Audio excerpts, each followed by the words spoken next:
गुरुदेव। धन गुरुदेव। देखिए, ये स्थान बहुत ही पवित्र भूमि जिसको हम मंडूर नगर के नाम से जानते हैं।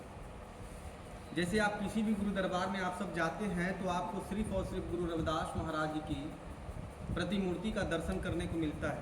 लेकिन जब आप इस मंडूर नगर में आते हैं तो आपको गुरु जी के साथ साथ गुरु जी की माँ जो गोद में गुरु रविदास महाराज जी को लेकर के बैठी हुई है, गुरु जी के पिताजी और बीच में स्वयं गुरु रविदास महाराज जी विराजमान हैं। तो जो इनके माता पिताजी की प्रतिमूर्ति का दर्शन करने को मिलता है, सिर्फ और सिर्फ आपको मंडूर नगर में ही दर्शन करने को मिलता है और किसी भी प्रांत में गुरु जी के माता पिताजी का दर्शन करने को नहीं मिलेगा।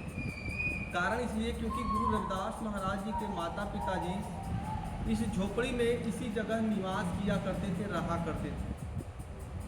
जैसे गुरु जी ने अपने रहने के स्थान के बारे में अपने शब्दों में ही कहे कि काशी डिंग मांडूर स्थाना शूद्र वरण करत गुजराना, मांडूर नगर में लीन अवतारा रविदास शुभ नाम हमारा। कहने का अर्थ यह है कि काशी में एक ऐसा स्थान जहाँ पे शूद्रों की बहुत बड़ी आबादी निवास करती है, जिसको हम मांडूर नगर कहते हैं, जहाँ पे हमारा जन्म हुआ और मेरा नाम रविदास पड़ा। आज भी पूरी काशी बनारस में सबसे बड़ी आबादी अपनी चमार कौम की, अपने चमार भाइयों की, ये मंडूर नगर ही है। इससे बड़ी आबादी आपको पूरी काशी बनारस में देखने को नहीं मिलेगी। जब आप मेन जीटी रोड से अंदर की तरफ एंट्री किए होंगे, वहाँ से अपनी कौम शुरू होती है। ये चारों तरफ अपनी ही कौम बसी हुई है। ये वो मंडूर नगरी है जो बैठ के जो बुजुर्ग जो बैठे थे, जिन्होंने आप सबको प्रसाद दिए। ये बुजुर्ग उस दाई माँ के परिवार से हैं। महाराज जी आपको भी मैं बैठे जो धम्मोदाई माँ, एक महाराज जी आपको वो धम्मोदाई माँ जो गुरु रविदास महाराज जी को पैदा कराई थी, उनके परिवार से हैं। आज भी इनके परिवार की जो भी स्त्रियां हैं वे बच्चे पैदा कराने का काम करती चली आ रही हैं। और जो पुरुष वर्ग हैं वे गुरु रविदास महाराज के चरणों की सेवा में आज भी लगे हुए हैं। आज भी गुरु जी का ऐसा आशीर्वाद दाई माँ के परिवार के ऊपर बना है कि अगर आज भी मंडूर नगरी में किसी घर कोई बच्चे पैदा होते हैं तो उनकी परिवार की स्त्रियों को लोग ले करके जाते हैं, क्योंकि दाई माँ के परिवार की स्त्रियों द्वारा जो भी बच्चे पैदा कराए जाते हैं वे बच्चे कभी भी अकाल मृत्यु को प्राप्त नहीं होते हैं। ऐसा जगत पिता गुरु रविदास महाराज जी का आशीर्वाद आज भी दाई माँ के परिवार के ऊपर बना हुआ। बात उन दिनों की है कि जैसे आपने ग्रंथों में पढ़े होंगे आप कि संवत 1433 माघ सुदी 15 दुखियों के कल्याण हित प्रकट श्री रविदास, वो शनिवार की रात जब माता कर्मा देवी जी, जिनको ग्रंथों में माता कलसा देवी जी कहा जाता है, पिता रघु महाराज जिनको ग्रंथों में पिता संतोष दास महाराज जी कहा जाता है, जब माता कर्मा देवी जी का 9 मास इस झोपड़ी में व्यतीत होता है, जब उनको प्रसव पीड़ा शुरू होता है, पेट दर्द शुरू होता है, तो कहते हैं कि एक पत्नी की दर्द को देखकर ये पति बहुत अच्छे से समझ सकता है। जब पिता रघु महाराज जी ने अपनी धर्म पत्नी को दर्द से कराते हुए इस झोपड़ी में देखते हैं तो उनसे उनका दर्द देखा नहीं जाता है। तो वो रात के अंधेरे में इन्हीं रास्तों पर, जिस रास्ते से भी आप चल करके आए हैं, आज आपको आने के लिए पक्की सड़कें मिली। पहले यही सड़कें मिट्टी की कच्ची टेढ़ी मेढ़ी पगडंडियाँ हुआ करते थे, टेढ़े मेढ़े रास्ते हुए करते थे। पिता रघु महाराज जी रात के अंधेरे में इन्हीं रास्तों से चल करके मात्र 300 मीटर की दूरी पर वो स्थान आज भी है जहाँ पे पहले दाई निवास किया करती थी। वे दाई के घर को जाते हैं और दाई के दरवाजे की कुंडी को वो पीटते हैं और कहते हैं कि माई दरवाज़ा खोला। तो उस समय दाई माँ रात के अंधेरे में जब दरवाजे पीटने की आवाज़ आती है तो वे बड़े गुस्से में कहती है कि कवन आयल है जनी राती के कि हमारा दरवाज़ा पीटत हो, जो यहाँ की भाषा थी।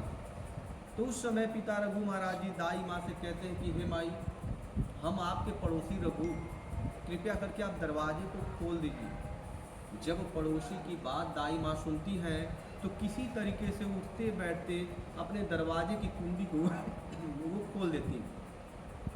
पिता रघु महाराज जी सामने हाथ जोड़ करके खड़े हो जाते हैं और दाई माँ से कहते हैं कि हे माई, हमारी लुगाई उस समय लुगाई अक्सर लोग बोलते थे कि हमारी लुगाई को प्रसव पीड़ा शुरू हुआ, हे माता आपसे अनुरोध है कि आप थोड़ी देर के लिए मेरे घर चलें ताकि मेरी पत्नी का जो दर्द है वो थोड़ा सा कम हो जाए। तो उस समय दाई माँ बड़े गुस्से में कहती है कि इतनी रात के अंधेरे में मैं वहाँ जा कर के करूँगी क्या, क्योंकि मुझे आँखों से कुछ दिखाई नहीं दे रहा और मेरी अवस्था इतनी वृद्धावस्था हो चुकी है कि मेरे हाथ और पैर दोनों काम नहीं कर रहे हैं। जब ये बात पिता रघु महाराज जी सुनते हैं तो काफ़ी दुखी हो जाते हैं। कारण इसलिए क्योंकि देखिए आज तो हमारे पास सारे सुख सुविधाएं उपलब्ध है, डॉक्टर्स हैं, नर्स हैं, हॉस्पिटल्स हैं, लेकिन उस समय बच्चे पैदा कराने का मात्र एक सहारा दाई ही हुआ करती थी। वो दाई माँ से दोबारा हाथ जोड़ के विनती करते हैं, तब दाई माँ चलने के लिए तैयार होती है, लेकिन कहती कि मैं चलूँगी कैसे। तब पिता रघु महाराज जी दाई माँ को ऐसे गोद में उठा करके लेकर के आते हैं, ला करके बीच वाली झोपड़ी में उनको छोड़ देते हैं। रात भर दाई माँ और माता कर्मा देवी जी रात भर परेशान होती हैं। अगले दिन रविवार के दिन भोर में सुबह जब सूरज की लालिमा लिए हुए किरण निकलती है, उसी समय जगत पिता गुरु रविदास महाराज जी का जन्म होता है। जब जन्म होता है तो माता कर्मा देवी जी को जब पुत्र रत्न की प्राप्ति होती है तो वो अपना सारा दुख दर्द संकट भूल करके जब अपने पुत्र को देखती हैं तो कहती हैं कि मेरा लाल, मेरा बेटा इतना सुंदर है कि इसको किसी की नज़र ना लगे। जब ये बात दाई माँ सुनती है तो दाई माँ कहती हैं कि काश अगर आज मेरे पास भी आँखों में रोशनी होती तो मैं भी इस बालक को देख पाती। तो उस समय माता कर्मा देवी जी दाई माँ को ढाढ़स बजाते हुए कहती हैं कि हे माई, जैसे रात के अंधेरे में बिना आँखों के रोशनी के ही अपने अनुभव द्वारा इस बच्चे को पैदा कराने में मेरी मदद की है, मेरी सहायता की है, उसी अनुभव द्वारा इस बच्चे को अपने गोद में ले कर के सहला करके ये अनुभव तो कर सकते हैं कि मेरा लाल, मेरा बेटा कैसा है। जब ये बात दाई माँ सुनती हैं तो उनके आंखों में आंसू आ जाते हैं। कारण इसलिए क्योंकि उस समय दाइयों को कोई इतना प्रेम से बोलने वाला नहीं होता था। फिर दाई माँ गुरु रविदास महाराज जी को अपने गोद में मांग लेती हैं और जब गोद में ले करके दाई माँ गुरु जी को जब इस तरह से सहलाती हैं तो जगत पिता गुरु रविदास महाराज जी हंसने लगते हैं। ये हंसने की किलकारी जब दाई माँ के कानों में जाती है तो दाई माँ चकित हो जाती है और ये सोचने लगती है कि मैंने सैकड़ों बच्चे पैदा कराए, सभी बच्चे मुझे रोते हुए ही मिले। ये कैसा अनोखा और अद्भुत बालक है जिसको गोद में लेने के बाद, सहलाने के बाद ये बच्चा हंस रहा है। फिर दाई माँ के मन में एक बार तीव्र इच्छा उठती है और परमात्मा से अरदास करती है कि काश परमात्मा, अगर आज मेरे पास भी आंखों में रोशनी होती तो मैं ऐसे अनोखे और अद्भुत बालक को देख पाती।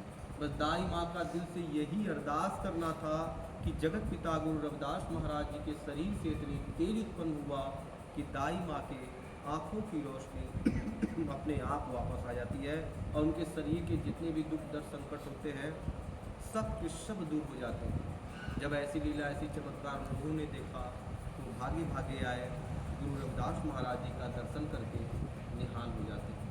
ये कथा इतनी पवित्र कथा है कि अगर इस कथा को कोई अपने शब्द सहित अपने घर या परिवार में सुनता है, सुनाता है, तो उस परिवार से भी वैसे ही सारे कष्ट, दुख दर्द संकट दूर हो जाते हैं जैसे दाई माँ के संकट दूर हुए थे। ये कथा देखिए इसमें भी दर्शाई गई है और यहाँ की किताबों में भी दर्शाई गई है। ये यहाँ की कथा एक बार प्रेम से बोले जी, श्री संत रघुदास जी महाराज की जय।